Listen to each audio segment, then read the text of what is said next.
And now let me turn you over to our subject matter experts, Dr. John Szumowski and Dr. Emma Bainbridge, to continue our discussion. John, Emma? Hi, everyone. Perfect. Okay. Good morning, everyone. It's evening time over here. It's our pleasure to join you for this discussion, and thank you for sharing this case. I think that it illustrates common dilemmas that you all are facing often, and I look forward to hearing your insights into how you manage these patients, and hopefully adding to that a little bit with whatever data that we have on in the literature. So let's get going. Next slide, please. So this case summary was just presented, so we can sort of skip through this. Next slide, please. So the initial genotype that we received had some interpretation of the resistance. We were able to get the actual mutations because that will, I think, enrich our discussion. As we've discussed in other meetings, there's some variability, I think, in how you are receiving genotype reports when you do receive them. And it sounds like sometimes they are including mutations and sometimes they are not. But there's a lot more that we, I think, can discuss if we have that extra data. So we have it, and we'll share it now. So here's the major findings. So let's think about how to interpret these and what our next step should be in this patient's care. All right, as you may remember from our prior session, interpreting mutations can be really difficult, especially as you're learning. And fortunately, we have really helpful bioinformatics tools to help us. And the Stanford HIV database that I linked to last time, and you can see on the screenshot here, is a really useful way to remind yourself of what different mutations mean and sort of what the implications are. And just as a reminder, the way it works is you plug in the genotype resistance findings into the web database, and it will give you an interpretation of the results. And we have interpretations based on different drug targets. So this first set of data relates to mutations that are relevant for reverse transcriptase. And we have mutations that affect both NRTIs and NNRTIs in this case patient. And you know, they're oftentimes when you do this kind of testing, you will detect a number of minor mutations and also polymorphisms that don't clearly affect drug susceptibility. So we see all of that data there, and the key is sort of what's the most important findings to see. I think the mutations to highlight in this patient are the NRTI mutations K65R, which is sort of the classic mutation for tenofovir resistance, and M184V, which, as we discussed last time, is a key mutation associated with lamivudine and M-tricytidine resistance, but has the funny property of rendering the virus less fit as it's replicating. And then on the NNRTI side, we see a K103N, which is a classic signature mutation associated with efavirenz resistance and also resistance to other NNRTIs. So it's not at all surprising to see this mix of mutations in a person who has received tenofovir, lamivudine, and efavirenz for prolonged periods of time irregularly. We don't know exactly how this patient was taking these medications, but clearly this is an individual that was in and out of care and for a prolonged period of time. So really for a perfect situation for developing drug resistance. So there's the possibility of sort of quantifying the resistance in a little bit more detail. The database program will give you a numerical score to try to figure out how concerned you are about drug activity in a particular case. Higher numbers are worse, so it means higher numbers are associated with less activity of the drug. And I'm including these here really just for interest, and with the key at the bottom, so you can see that this patient has sort of intermediate resistance to tenofovir, high level resistance to efavirenz, high level resistance to lamivudine. So really that prior regimen of tenofovir, lamivudine, and efavirenz is not expected to have useful activity in this patient. And you can see that multiple drugs are affected, unfortunately, in this individual. You'll notice that the number for AZT is actually negative. And we talked about this briefly in passing last time, and sort of this interesting phenomenon that certain mutations, while they may make one drug less active, may have the opposite effect of making another drug more active. So that's one of the interesting effects of the K65R and M184V mutation. So AZT is actually still well active in this patient's virus. Interestingly, this patient also had a minor PI mutation, despite not having any sort of described history of receiving protease inhibitors. Hard to know exactly what to make of this. This isn't this very common one that we'd see in the United States. It's conceivable that this was, a transmitted mutation, but overall wouldn't make too much of this finding. Certainly not a major mutation. So let's run the numbers for the interpretation as well, like we did before. Perfect. And you can see that there's very minimal effect on the protease inhibitors mentioned here, atazanavir, dolutegravir, and lopinavir. Okay, so that's some of the interpretation data that we have from the database. So let's think about what to do next. Next slide, please. So before we start thinking about drugs, mutations aren't the only factor, and for those of you who are involved in clinical care are very familiar with this. But just as a reminder, as we're thinking about ARVs, it's not just about a matter of resistance.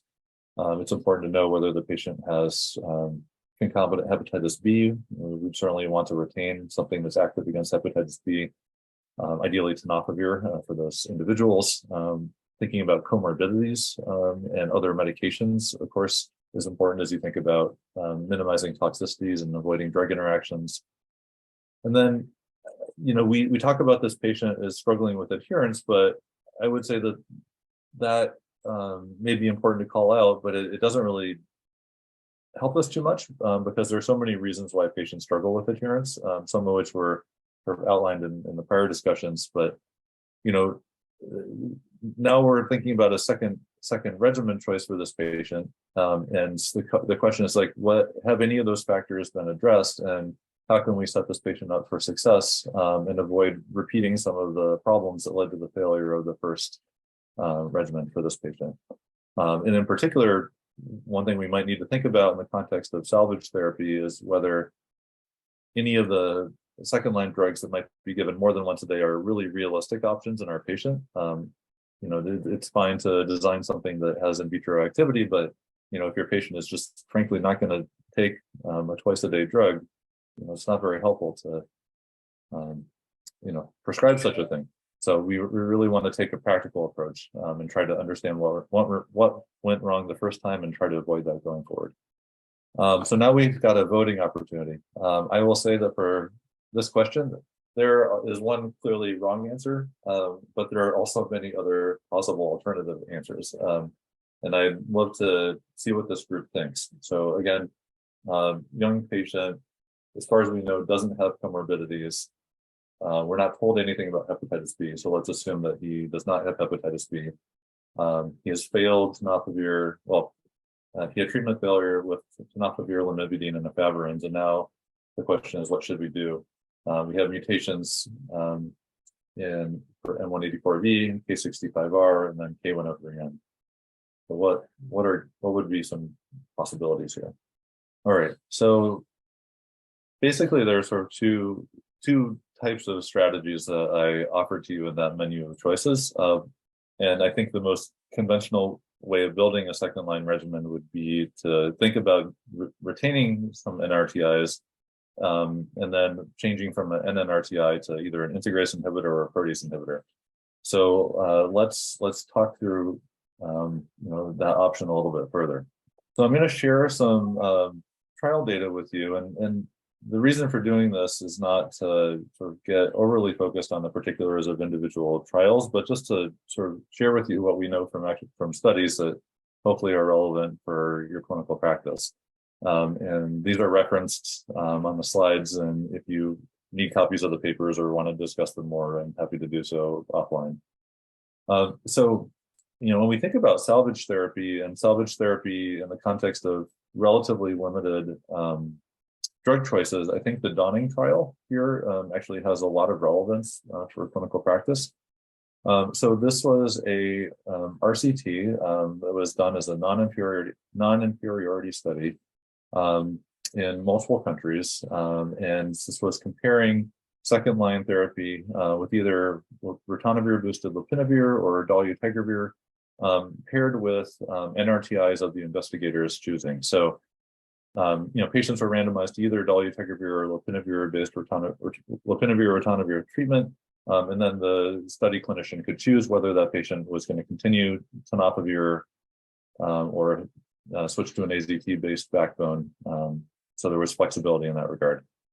Of note, these patients did have genotyping at baseline, and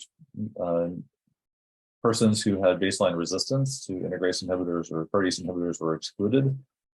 And that's information that we may not always have, depending on the resources that are available. So it's good to have that context for the study. And so these patients were randomized into these two different arms, and it was found that there were similar rates of viral load control after a year, week 48. And in fact, dolutegravir was statistically better than lopinavir-ritonavir in this study, with overall viral load suppression of about 84%. So very encouraging to see this. Let's talk about it a bit more. Next slide. Just to say, when we're looking at studies, we always want to look at the patient population and try to determine how generalizable they are to the patients that we're taking care of. So these were pretty young patients in their 30s, mostly men, some of whom had more advanced HIV, stage C. Small number, relatively small numbers had high viral loads over 100,000. CD4 counts under 200 were relatively common. And like our case patient, large numbers of these individuals had been previously exposed to efavirenz. So that's sort of summarized on the left-hand side of the slide. The graphs on the right side of the slide just give you a sense of what types of mutations were present. So you can see that many of these trial patients had the M184V mutation plus another NRTI mutation. That's very similar to our case patient. And then, interestingly, most of these patients had less than 2 fully active NRTIs in their salvage regimen. So this is just a little bit more information about response based on the mutations that were present. And you can see that if we're just looking at that very common mutation, M184V, persons who are treated with dolutegravir or lopinavir-ritonavir both have high response rates. Again, sort of dolutegravir looking a little bit better. And when we look at when there's even more resistance with M184V plus other mutations, the response rates of dolutegravir remain quite high. It gets a little bit tricky to interpret some of these results because, as I mentioned, in this particular study, there was variability in the use of the NRTI components of the salvage regimen. But I think the take-home message is that when we're thinking about second-line therapy, dolutegravir performs very favorably to lopinavir-ritonavir based regimens. I think that's all I want to say about Dawning for right now. The other trial that I think is really helpful to know about is this study called the Nadia study. And this was published initially in the New England Journal several years ago, and then more recently with longer follow-up in the last year. And this really sort of took the results of Dawning and built on them, and I think in an even more useful way. So this again was a study of second-line therapy, in viremic patients, and sort of the key difference from Dawning is that a different protease inhibitor was used. So instead of lopinavir-ritonavir, darunavir-ritonavir was the PI. And so patients were randomized to either of those. But then there was an additional randomization to the NRTI backbone. So within the dolutegravir group, you could either be on a tenofovir-based backbone or an AZT backbone. And similarly for the PI regimen. So a little complicated with all those groups, but helps us better I think, answer the question of which components of second-line HIV therapy are, most critical, and what and should be chosen. And again, this was a non-inferiority study where the goal statistically was just to show, whether these approaches were similar or not. And the goal was to look at viral load control initially by week 48 and ultimately week 96. And what we've seen at week 48 was that the two arms were similar overall. But what was concerning is that there were some cases of dolutegravir resistance that were detected overall in this group. Again, sort of look at the results in a little bit more granular way, that sort of the patient characteristics. These are patients that had relatively limited experience to ARVs, as opposed to some of the studies in the US or Europe, where often patients are on ARVs for longer periods of time. The K65 tenofovir associated tenofovir resistance associated mutation was common in this study, along with M184V, and you can see that with those numbers.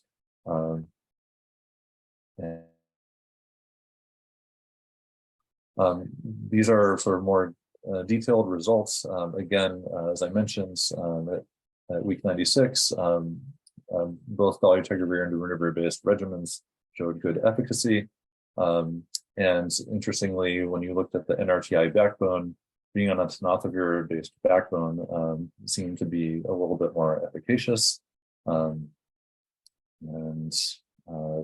As I mentioned, there were some cases of resistance to dolutegravir that emerged in the study. So things to take away from Nadia are that, for second-line therapy, dolutegravir looks quite robust. Despite the presence of K65R, you don't have to switch over to an AZT-based NRTI backbone. You can retain tenofovir. I think from a programmatic level, one of the concerns is, if you are doing this routinely, how much resistance will you see emerge? So that gets back to our earlier point, is you really want to set this patient up for success with the second-line regimen.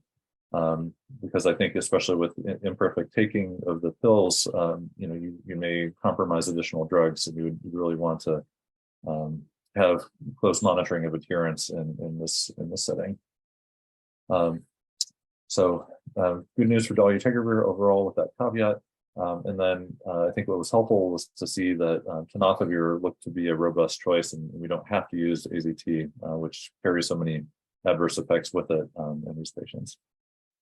So heavy on the data, I want to sort of take us through a little bit of one of the alternative approaches.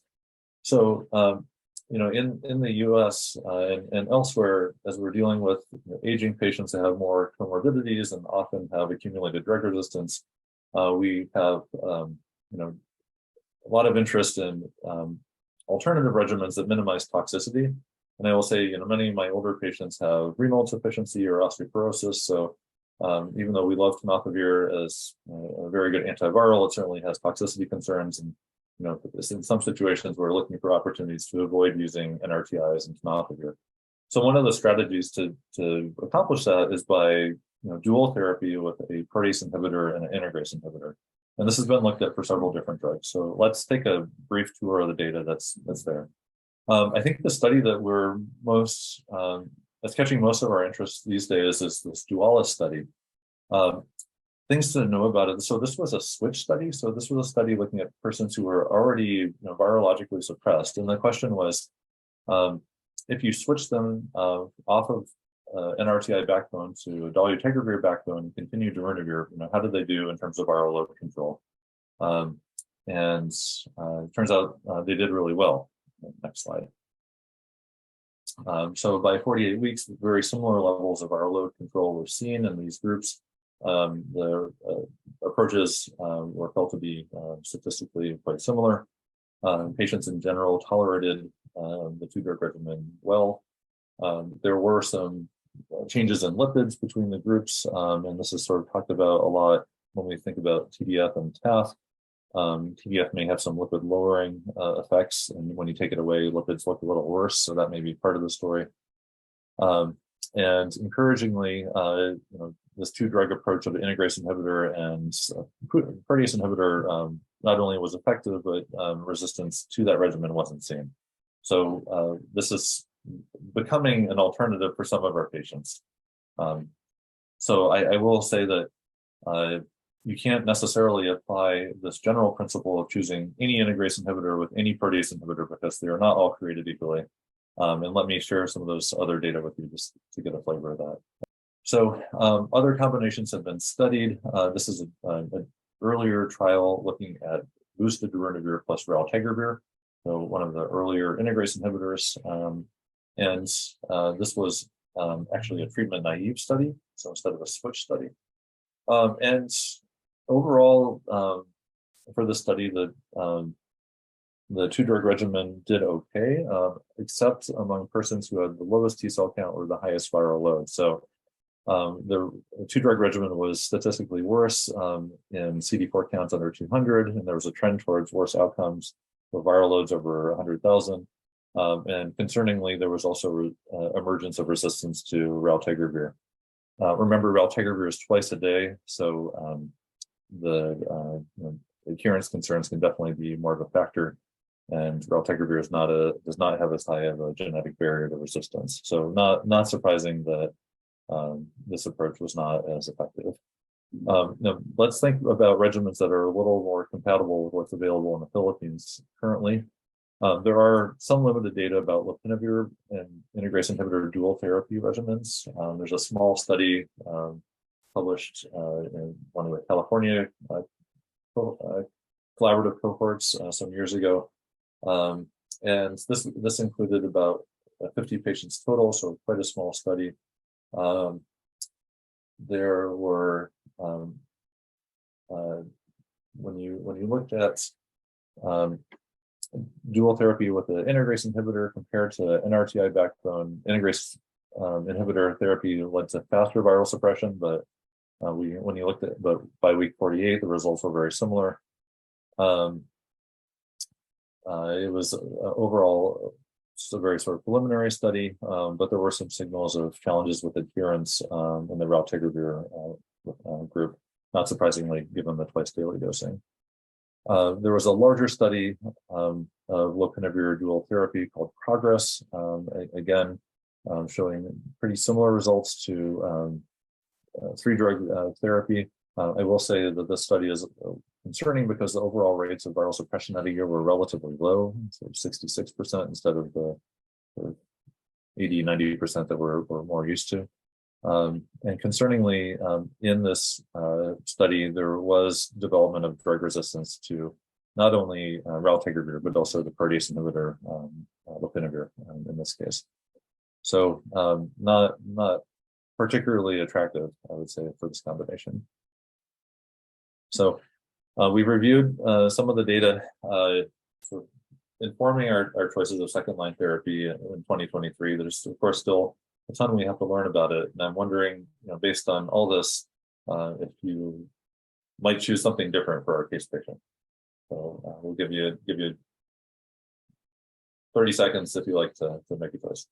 All right, well, I think we've converted a few people to the Nadia data. I will say that WHO guidance has not yet fully caught up to the results of the Nadia trial, and so the AZT-based backbone is often still suggested among persons who fail a tenofovir-based backbone. But I'm hoping that there'll be reconsideration of those recommendations in the short term. Great. Well, I'd love to hear everyone's thoughts about these data and sort of your own perspectives and approaches as you're handling these cases in your clinics. Hi, good morning again. Yes, so we started him on tenofovir, lamivudine, and dolutegravir with good adherence, and on repeat viral load, we were able to decrease it down to around 700 plus. So it's already suppressed, but not yet undetectable. We talked about dolutegravir being a robust choice for second-line therapy, and there are ongoing discussions about what the backbone should look like. and some concerns about developing resistance to this incredibly useful ARV, and for wanting to make sure that we're monitoring folks carefully so that we don't lose this really useful tool. I guess would also state that sort of dual therapy is a ongoing interest, and I think NRTIs are going to remain an important component of our regimen. With dual therapy, I think you have to be really cautious, and I think still an NRTI recycling approach for salvage makes sense in most patients, but there will be some patients who have end organ complications or other extenuating circumstances where you truly do want to remove NRTIs. I think you just need to be really cautious about extrapolating two drug regimens to all members of those drug classes, because lopinavir is not as robust as darunavir in terms of its resistance barrier, nor is raltegravir compared to dolutegravir. So be really careful, with how you're extrapolating the data that's out there. And in general, wouldn't recommend